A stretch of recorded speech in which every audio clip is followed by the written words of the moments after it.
Hello everyone, welcome to my YouTube channel study physics with PS.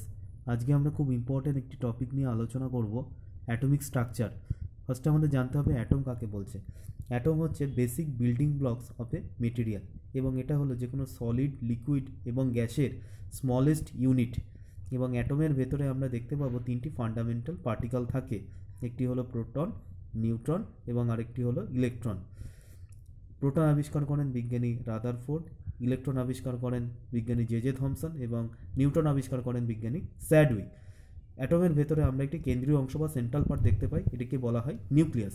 এই নিউক্লিয়াসের ভিতরে থাকছে প্রোটন ও নিউট্রন। তার মধ্যে প্রোটন হচ্ছে পজিটিভ চার্জ এবং নিউট্রন হলো নিউট্রাল, অর্থাৎ এর কোনো চার্জ থাকে না।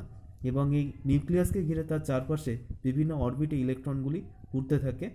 এই অরবিটগুলিকে আমরা শেল বলে থাকি, এবং প্রতিটা শেলে থাকা ইলেকট্রনের নির্দিষ্ট এনার্জি থাকে।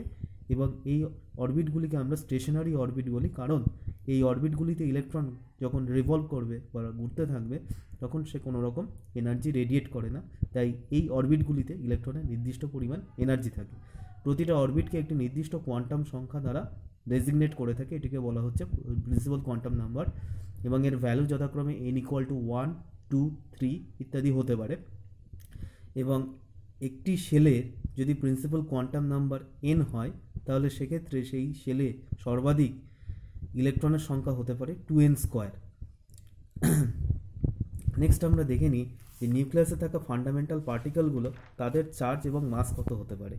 ইলেকট্রনের চার্জ হয় -1.6 × 10⁻⁻⁻⁻⁹ কুলম, এবং এর ভর হয় অত্যন্ত নেগলিজেবল বা নগণ্য, ভ্যালু আসে 9.1 × 10⁻31 কেজি। প্রোটনের ক্ষেত্রে মাসটি হয় প্রোটনের ক্ষেত্রে মাস হচ্ছে 1.6725 × 10⁻24 কেজি। এবং নিউট্রনের ক্ষেত্রে মাস হচ্ছে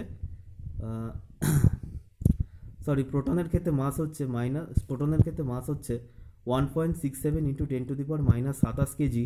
এবং নিউট্রনের ক্ষেত্রে আমরা দেখতে পাবো এই মাসটা প্রায় একই হয়, 1.67 × 10⁻27 কেজি। অপরদিকে যদি দেখি চার্জ, প্রোটনের চার্জ কিন্তু হবে +1.6 × 10⁻19 কুলম, কিন্তু নিউট্রনের কোনো চার্জ থাকে না। এবার নেক্সট আমরা দুটো ইম্পর্টেন্ট জিনিস আমরা দেখে নিই, একটা হচ্ছে অ্যাটমিক নাম্বার এবং মাস নাম্বার। অ্যাটমিক নাম্বারকে আমরা সাধারণত জেড দ্বারা প্রকাশ করে থাকি। এই অ্যাটমিক নাম্বার জেড বোঝাচ্ছে কোনো পরমাণুর, কোনো অ্যাটমের নিউক্লিয়াসে থাকা প্রোটনের সংখ্যা, number of protons inside the nucleus. এবং একটি অ্যাটমের ক্ষেত্রে যেহেতু অ্যাটমটা নিউট্রাল হয়, অর্থাৎ এর কোনো চার্জ থাকে না, অর্থাৎ এর ভেতরে যে পরিমাণ পজিটিভ থাকবে নিউক্লিয়াসে ঠিক একই পরিমাণ নেগেটিভ চার্জ থাকতে হবে। সুতরাং অ্যাটমের ভেতরে থাকা অ্যাটমের নিউক্লিয়াসে থাকা প্রোটনের সংখ্যা নিউক্লিয়াসকে ঘিরে তার চারপাশে থাকা ইলেকট্রনের সংখ্যার সমান হতে হবে, তবেই অ্যাটমটি নিউট্রাল হবে। নেক্সট আমরা দেখে নিই মাস নাম্বার। মাস নাম্বার কাকে বলছে? মাস নাম্বার বলছে একটা অ্যাটমের নিউক্লিয়াসে থাকা প্রোটন এবং নিউট্রনের যে সংখ্যা, তার সামেশন বা তার সমষ্টিকে বলা হচ্ছে মাস নাম্বার।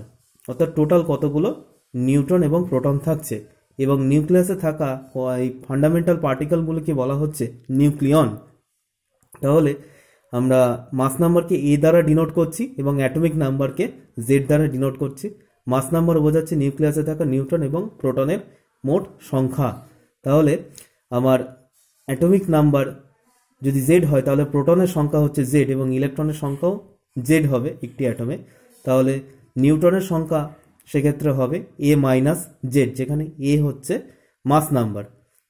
ঠিক আছে, আজ এ পর্যন্তই থাকুক। Thank you for watching this ভিডিওটি ভালো লেগে থাকলে লাইক করতে ভুলবে না। Thank you.